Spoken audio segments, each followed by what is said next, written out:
Text Chloe and see if she.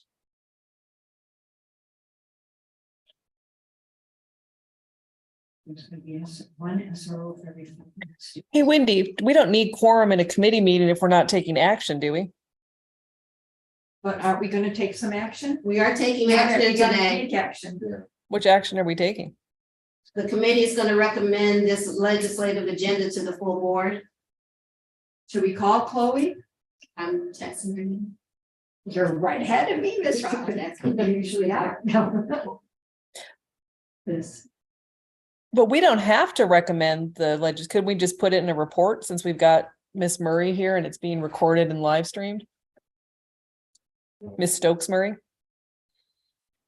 You can just call me Murray or Miss Lynn, please. oh, man. I'm doing it for the benefit of the public. Thank you.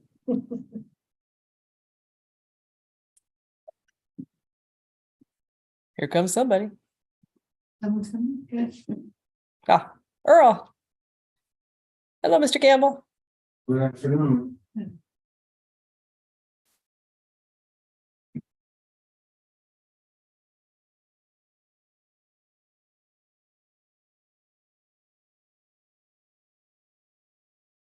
I mean, Wendy, my opinion would be the committee can make a recommendation, but it's not required that Earl could present the legislative agenda. It's already been on our agenda to the full board with his report, You're right about and then that. it's going to be discussed anyways. Because it'd be very difficult to reschedule Ms. Stokes Murray. I know, that's right. Well, we could do it, but she can't get in touch with, Chloe. Then we can point you, Mr. Wood, right? Yeah, that's right. I'll be the honorary committee member. Oh, she's coming in. She is? Yeah. Oh, Saved by the bell. She coming in? Yes, she's walking down hall. Run, Chloe. Okay, perfect.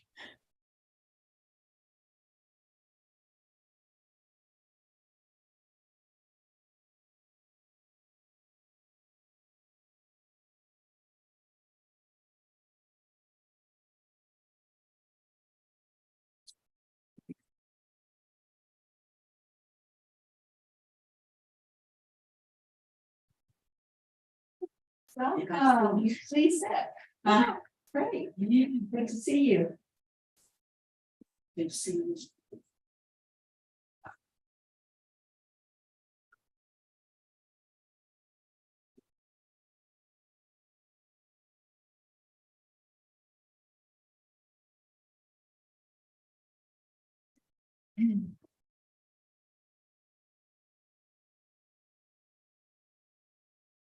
Everybody's good.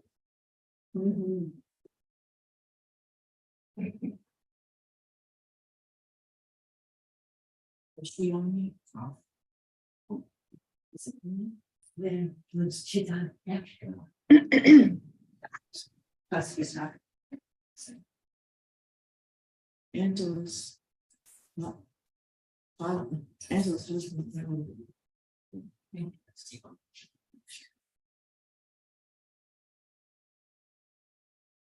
I'm just gonna make some folders. Molly's gonna make copies of folders so we can get started.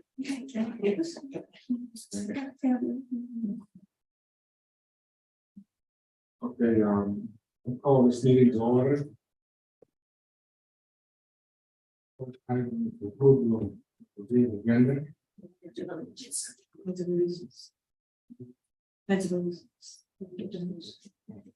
I'll second it. Wait a minute, we gotta do the pledge of allegiance first. You got the approval of the agenda.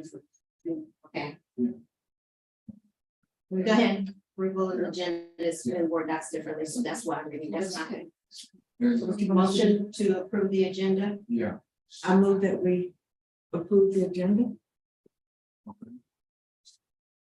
Second. Any questions? All in favor, say aye. Aye. We stand by the allegiance.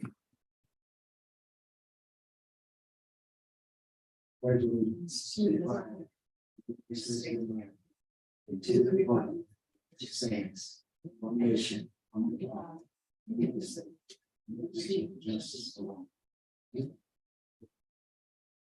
You have been notified. You don't have a problem. And we need approval of the minutes of 16th March. I move that the minutes of the 16th of March. be approved. Second. Any discussion? Discussion, all in favor, say aye. Aye. Okay. Update to board. Next agenda. Mr. Murray?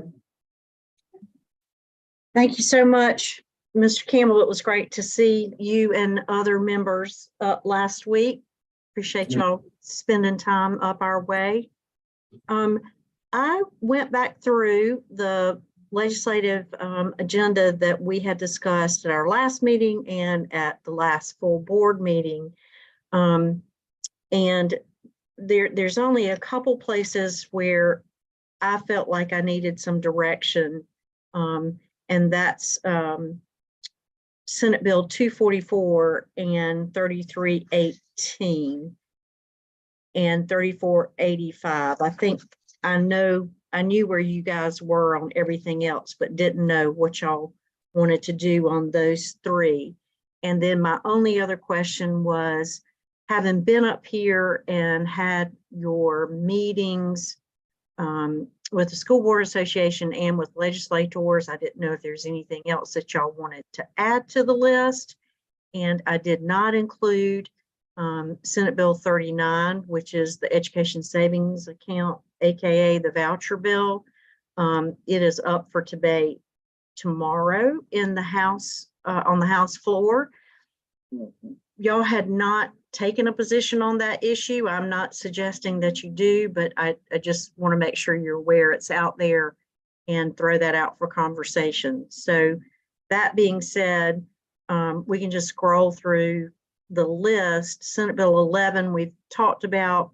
Y'all have already included that in your 24-25 calendar, so I put that as support. Senate Bill 244, that's the school board election bill. I did update it to show that the Senate Education Committee amended the bill to allow a school district board of trustee to serve in a holdover capacity for any term that would expire between the effective date of this act and then the 2024 general election. And that bill is pending on the contested calendar in the Senate.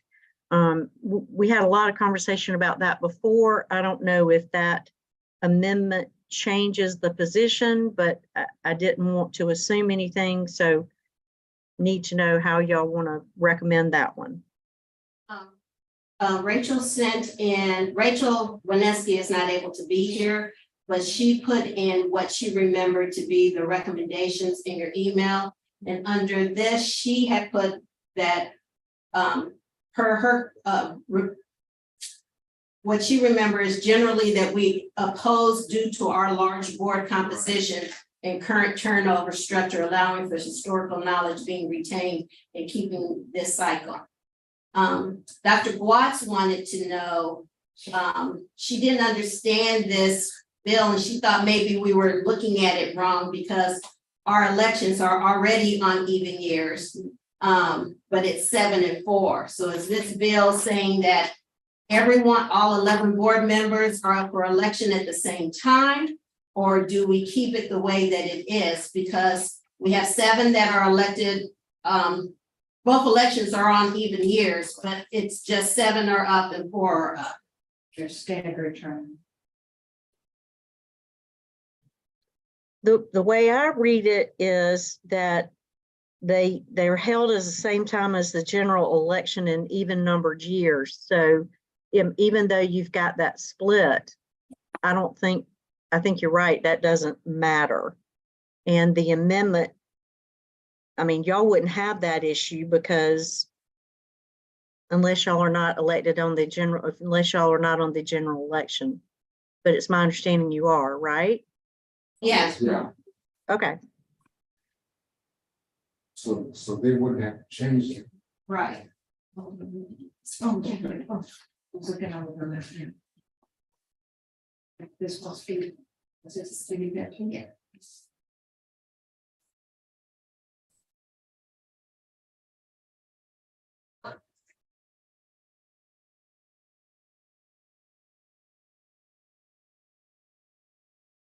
So does that put us in the support category?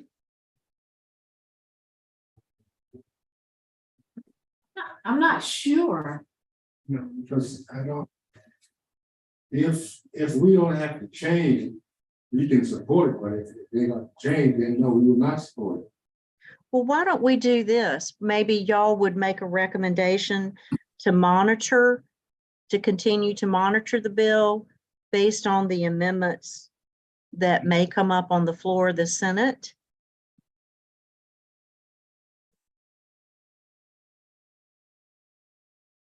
What was that bill number again, Lynn? 244.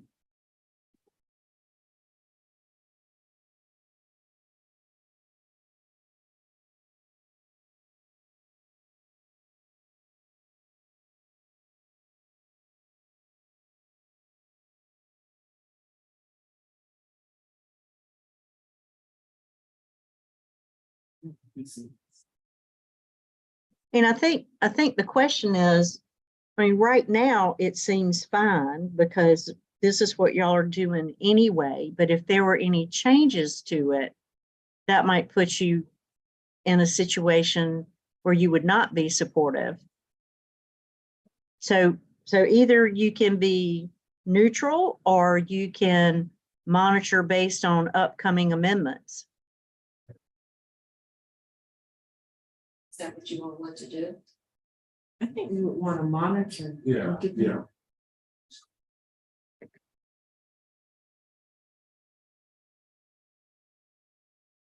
Okay. Ready to go to the next one? Yep. I'm just writing that down. So the next one is 3318. This is the audit bill. It allows a school district it allows an audit of a school or a school district with 5 members of the General Assembly making the request, or 2 or more members of the board that governs the district for which the audit is being sought. I didn't know how, we talked about that before. You know, this does not allow an audit to be performed but every 3 years. But I think it's a little squirrely in that it doesn't, in my opinion, say that the members of the General Assembly need to be from the district. So what I'm saying is, why would you allow Greenville members of the legislative delegation, or a member from Greenville, a member from Charleston, and 3 others to decide whether or not your school district needed to be audited? It seems like to me, if you wanted to do that, you would want it to come from your delegation. I don't think that's clear in the bill. Right, then the other, well, Rachel put down, she thought that we opposed due to concerns that the triggering mechanism, i.e. 2 board members, is not representative as equal across all school board members' composition across the state. We would like to see it to be a certain percentage of members, i.e. majority. Okay.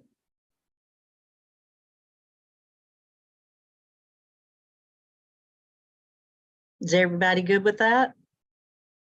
If I have a question, why would we agree to this when you already have an audit every year? That's- I don't know that I can answer that in a logical way. Seems like to me, they just, all kinds of craziness to, this bill was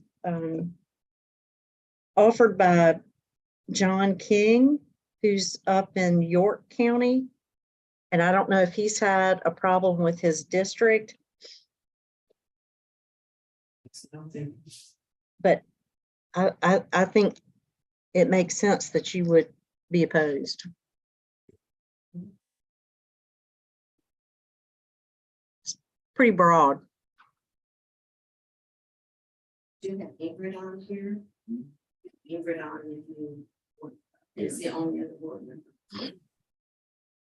Jacob, how do you feel about it? I'm sorry, I didn't hear y'all. Sorry, my mouse wasn't working there for a second. Yeah, no, it makes no sense that I don't see why any school board would be in favor of that. That. Oh, yes. Opposed. All right. That takes us to 3485. This is the legislation that enacts the Families' Right and Responsibilities Act, that parents have the ultimate responsibility for upbringing and health and education of their children. And it requires you as school board members to take actions to promote parental involvement, require medical providers to get parental consent before they provide healthcare services. And it also creates a cause of action if you violate any provisions in the chapter. I have a question about this one, Mr. Campbell. Okay, so one of my questions is obtain parental consent before providing healthcare services. I'm assuming that's under 18 because we do have 18-year-olds. Obviously, would that be a carve out? Yes, you have Okay, to be an adult. right. I'm not sure. This is something I've been interested in terms of, as we move into like mental health services or districts in general Wendy, what do we currently require for parental consent for healthcare services? The beginning of the school year, the parents are given a form by the school nurse that's kept on file there, and it talks about, one, there are certain students that we have that require administration of medication in the school for certain health conditions they have. The parents give permission for that. And then there's another part in there where they can give consent, say for maybe a Tylenol under certain conditions. They do give consent for treatment, and they also, it depends upon whether they have an individual health plan. They give consent for the nurse to be able to contact the physician under certain circumstances too. Yeah, to me, what I read from this, and Lynn, you can let me know if I'm wrong, I think this probably has to do with some gender affirming care type of issues that are coming down the road, and less with like, checking to see if a patient has an ear or a student has an ear infection. Would that be your assessment of the discussion around this one? I think very much so. And just based on the sponsorship of the bill, that is the mantra of most of the people that signed on the bill. So I think they're trying to get into other areas than typical what would be in an IHP for a diabetes student or somebody that needed an inhaler or Right. yada, yada, yada. But that's the problem. Is the language on this bill that vague? Healthcare services? Because I'm not in favor of gender affirming care without parental consent either. But obtaining parental consent is a whole different, and then violation, cause of action for a violation. So if a nurse, does a basic service with a kid comes in with a headache type of thing or something, and they didn't get, are they going to now? So I think that's a problem for this bill.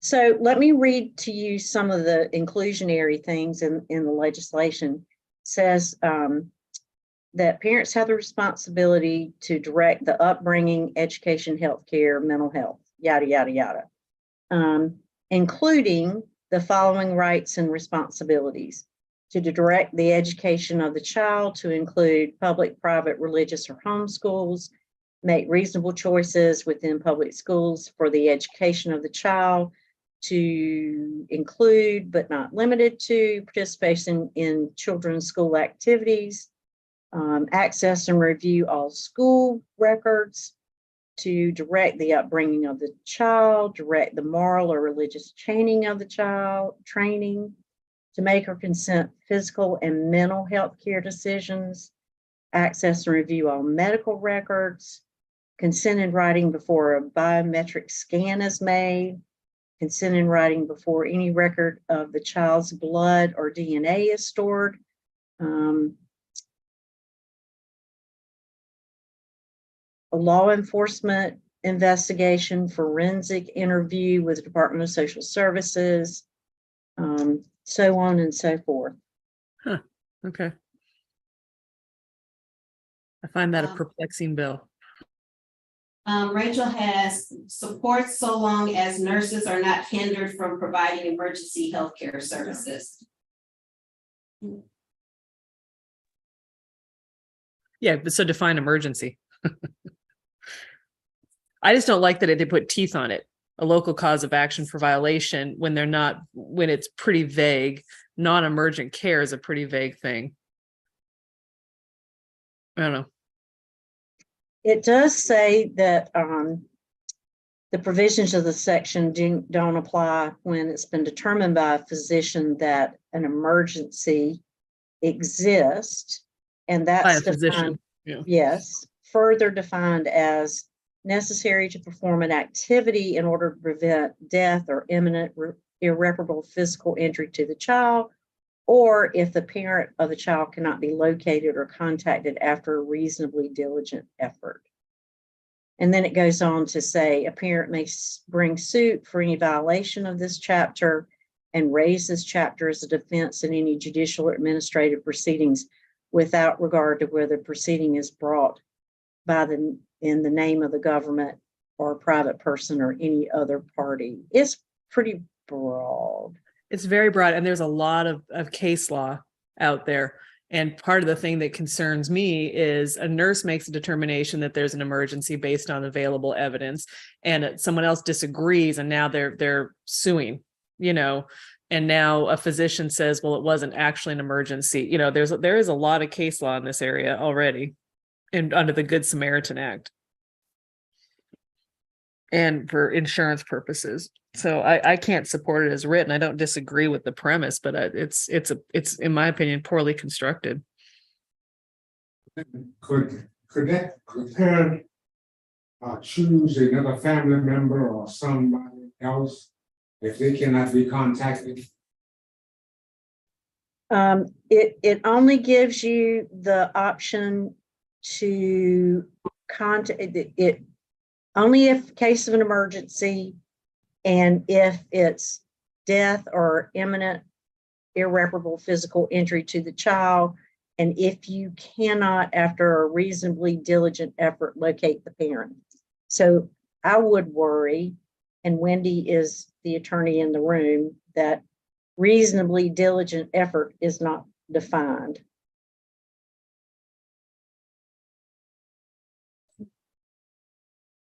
Lynn and board members and Wendy. My concern is they're constructing a bill and they haven't been inside of school when there is danger to a child's health. And when you try to call a parent, so how many times is due diligence? Is it after the 20th call? And the child is convulsing and now, unresponsive? That might be too late. So I don't like the way it's written. It's scary. I think the nurse is qualified to make the calls to call EMS. I would rather they do it than not do it, because I've seen it. And there have been an incident, a child got hurt at 9:30 in the morning. We don't get the parent till 5 in the afternoon. So do we just let that child lie there on the floor and step around him or her until we can get that diligence? I don't like it at all. I think that our schools are responsible. We have responsible healthcare there, and that's why we have it. I just think that it is important, but it's not taking into consideration the child. They're so worried about the suing and the things like that. What about the child? The child is bleeding, the child that has had a heart attack, a stroke, because they do have them. And while we're trying to get mom who might be in Charleston or can't get to the phone, or that second person that's on the list, we never get the second person. Been there. So I have an issue with the way it's written. I have an issue with the way that they're looking at our nurses as though they can't make a good call in regards to that particular piece. So I just think they haven't thought it through until it happens to their child. So if their child gets injured or hurt and we wait 4 hours later to get treatment, they'll have an issue with it, I'm telling you. So being on that end where a child is, we have to make the call for EMS. I'd rather make the call on EMS and let them sue until they're blue in the faces. But change, if it saves that child, I err on that every time. Mr. Smith? Actually, Mrs. Gordon, actually, I agree. I agree with what she was saying. I was just about to say some of that. So I won't repeat it, but I will say that I've been on that other side where we've been trying to contact parents, mother and fathers. There have been times where we hadn't been able to contact either or in relation to emergency, and we just had to go ahead and contact emergency services. So the way it may be written, there may be some outline questions of probably polishing it up a bit, but we would definitely not want to negate to not treat our nurses as the professionals that they are, and that's why they are who they are. So I definitely would want to definitely move forward with this, because it's at the end of the day we are serving for the kids, and it's about the kids that the emergency is actually taking place with. So we would definitely need to make sure that we take care of the kid versus trying to contact somebody. That's firsthand. Thank you.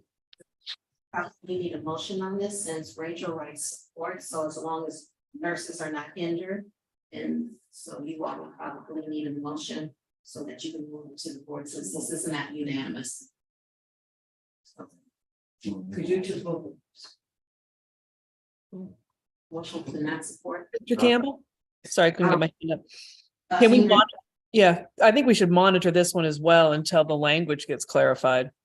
Because I don't think it's clear what they're really saying here. As committee members, the two of you are not in agreement to what Rachel is suggesting, so you would need to make a motion so that. Oh, that we monitor. Yes. Thank you. I move that we monitor bill number 3484. 85, the Family Act. At this time. Second. Discussion. All in favor, say aye. Yes, take care of that. Okay. That moves us to 3317, and this is the school start date, which gives you back local control for school start dates. Y'all have been very clear that you're supportive of choosing your own school start date. So I put that down as support. Senate Bill 206. This is a certified teacher is eligible for a pay raise in their first 28 years of teaching. It's pending in the Education Committee, but I updated this so y'all would know, based on the House and Senate budget deliberations. The Senate deliberated the appropriations bill last week. At a minimum for 24-25, there is a $2,500 per year increase, with the goal to get to $50,000 by 2026. And that's a little different from what this is doing.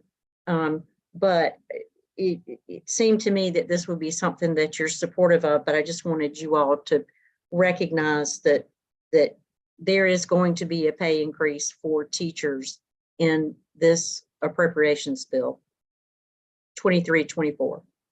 So So I put that you supported it. yes, we support it, but is the state gonna give that money? Or the district plan? Okay. The state's gonna give it to you. Hallelujah, right?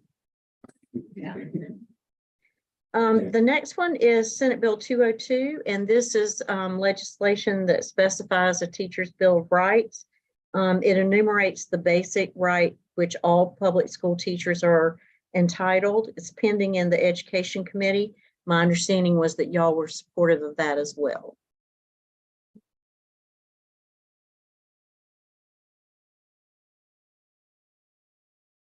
The next one is 3314 school resource officers. This is a requirement that for every 500 students enrolled at the school during regular operating hours, you would have at least one SRO. I will tell you, and I updated this in the notes, that the House and Senate budget plans have both included funding that would put a school resource officer in every school. And those funds are coming from two sources. They're moving some funds into the Department of Public Safety, and then they've created a line that would also fund that. Again, that's coming from state dollars, not from district dollars. So I felt like y'all would be very supportive of that. Absolutely. The next one is 3735, and there's a similar bill, 3990, that allows schools and governor authorities to have and administer opioid antidotes in case of emergency. Both of those bills are pending in the House, but y'all expressed support of that at the last time we talked about that as well. The last one I have, and I know this one was of particular interest to Mr. Smith, is the Juvenile Justice Reform Bill, Senate 278. This is a very comprehensive piece of legislation that delves in many areas. We still are waiting for a summary from the Senate Judiciary Committee. It's my understanding that because this is so comprehensive, that there is going to be some sort of study committee over the summer and the fall to try to better understand what all this entails. So my thought was to monitor the legislation in anticipation of making a determination of whether to support after the study committee makes its recommendations. I think on its face, it would be hard just to support it without knowing the anticipated changes that are coming to it. So that was, y'all did not tell me that, so I'm assuming that. So y'all please tell me if I am incorrect in my assumption.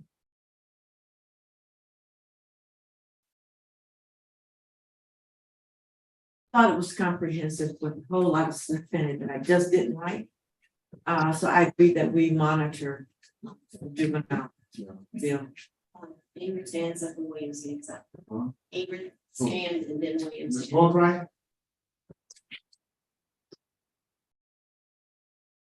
Yikes. I'd like to hear Mr. Smith, since he has a particular interest in this first, if you don't mind coming back to me. Okay. Mr. Smith?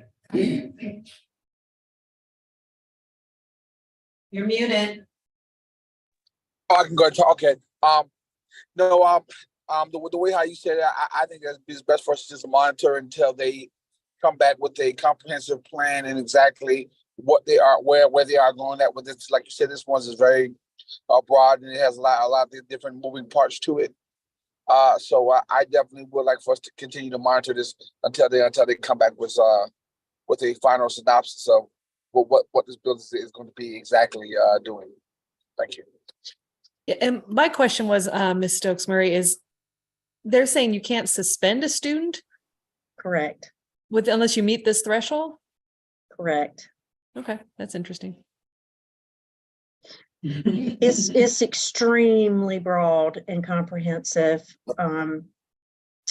And they talk about community-based alternative program placements, student threats. I just, there's a lot to this. I think Mr. Smith said it well, that there's a lot of moving pieces and parts.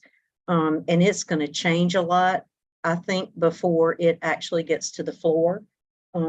So it makes sense to me that you would want to take a cautious approach and monitor it till you know what the full breadth and depth of it's going to be. And who's sponsoring this bill? Senators Malloy and Shealy. Senator Malloy is from Darlington and Senator Shealy is from Lexington. And frankly, they spent so much time this year putting together the bond changes so that offenders who are out on bond. They've changed the way that their bonding would happen if there's a second or a third offense, which is why I don't think they took this up this year. But I know it's a passion of both senators that offered it. So that's why I am informed that they will study it over the interim. Then I would like to go back to something I think you mentioned at the first beginning of the meeting.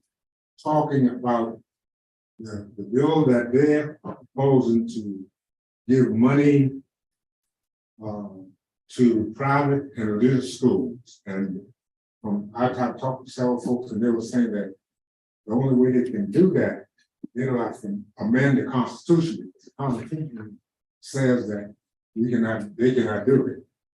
So can you talk a little bit about that? Yes, sir. So that's Senate Bill 39. That's the Education Savings Account legislation. It has passed the Senate and is pending on the floor of the House. The House will either start taking it up tomorrow. They may wait till Wednesday, but it's their goal to get through it before the end of the week. And basically, it allows vouchers to be given without public school, the same kind of assessments that are made in public school. You do have metrics, but they're not the same assessments that you would have to comply with in a public school. It's directed to special needs children. It's limited in its first year. It's changed so much. I think it's 9,000 students, up to $6,000 per child, and then it grows each year after that. So it is I think it's a true voucher bill where you can decide as a parent if you want to put your child in a private school or a religious school or homeschool. There's some concern from many in the education community about the fact that the dollars aren't really tracked, particularly in homeschool situations when you're just sending money without there being some sort of trail of how the money was spent. Not so much in a private school setting or a religious school setting, but there's some concern about homeschools. I don't know if that answers all your questions, Mr. Campbell, but that is a pretty brief synopsis of it. So they would have to amend the Constitution to do that, right? Yes, sir. I didn't talk about that part. So there is a separate piece of legislation that was offered by Speaker Merle Smith that would amend the Constitution to allow public money to go to private schools. So here's what we expect to happen. If the bill passes, and I believe it will be signed by the governor and immediately challenged in the court system. Right now, Speaker Smith's bill that changes the Constitution to allow public money to go to private schools hasn't been adopted in the Senate. I don't know whether it will be or not. So you are without a doubt looking at a constitutional challenge in the Supreme Court. And I don't anticipate that any of this would be ready for the Department of Education to be able to implement before 2025 at best.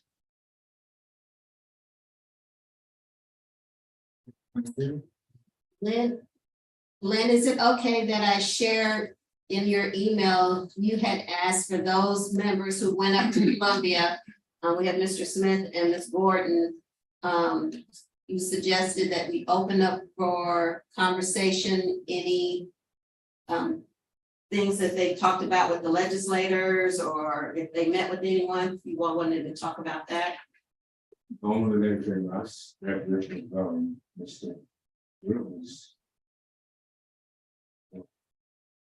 Thank you. I know Mr. Smith may echo the same or have something to add. The African American studies came up that there is a possibility that they are going to enact what Florida did to remove African American studies out of the schools. And I have not seen that for us, but apparently Mr. Tom Davis wants to know how we feel about it. And I didn't know it was a discussionable item. So would you please check on that? Because that does impact, our curriculum and this community to remove African American studies from the curriculum in South Carolina. I can check on that. Thank you. Good. And again, I had just included that little note to Robin because I wasn't sure if there was anything else that y'all talked about last week that you might want to include in this recommendation to the full board. I know we had conversations with Shannon Erickson and Jeff Bradley and Tom Davis, and they kind of gave y'all a rundown of the things that they were their priorities. And a lot of the things that they talked about are in the School Board Association legislative agenda priorities. So, I mean, I think you're covered, but I didn't want to leave anything out if there was something in particular that came up that y'all might want to include. Smith.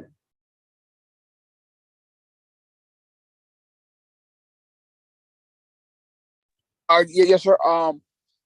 I would say that would be fine. The only other thing would be about the money in term of how we give out a we give out a stipend at the beginning of the year and in the middle of the year. I'm not sure if they were trying to bring that back up or not, but I know it did not pass. But I was just wanting to watch that too and see whether they would bring that back to the floor or not. What stipend are you talking about? The stipend that we give teachers, we give them $5,000. That's what Beaver County does. That's That's legislative. Not the legislature. But the legislators were talking about giving teachers stipends as well, and it was on the floor of the House when we were there. I'll look it up and see what bill it is tonight, and I get it to you. Let me look that bill back up and get the exact number of it for you. Okay. But That'd be great. The state was talking about giving that doing a locality supplement the same way how we do. The state was talking about doing it for teachers as well. And that would definitely be a big help to us as a district. That's all. But I'll look it up and figure it out which one it is. Okay.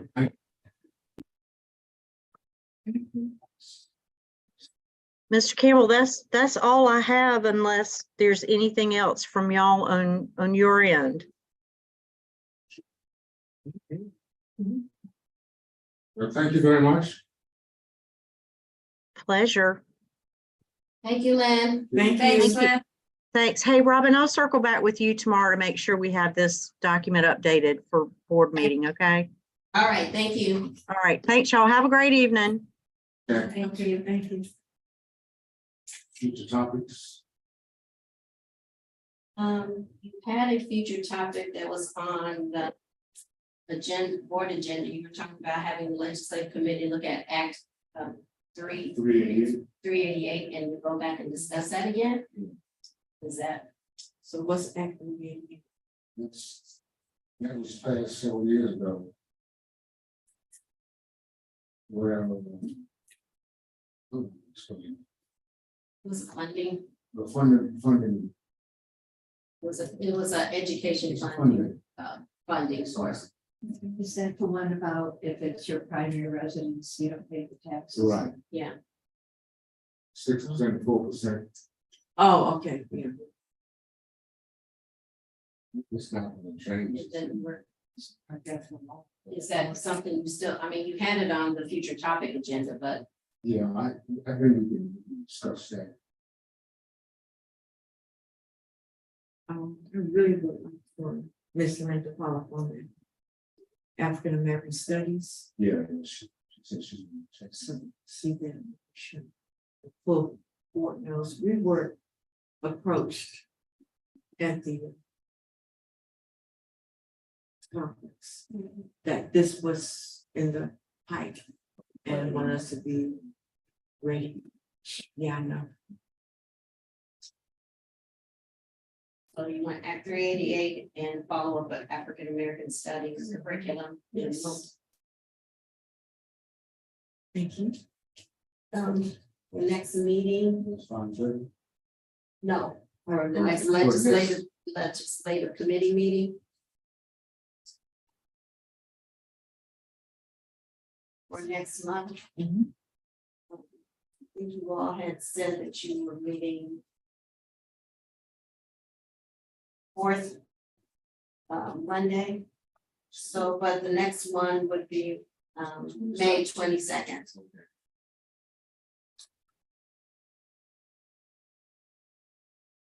Same time. The same.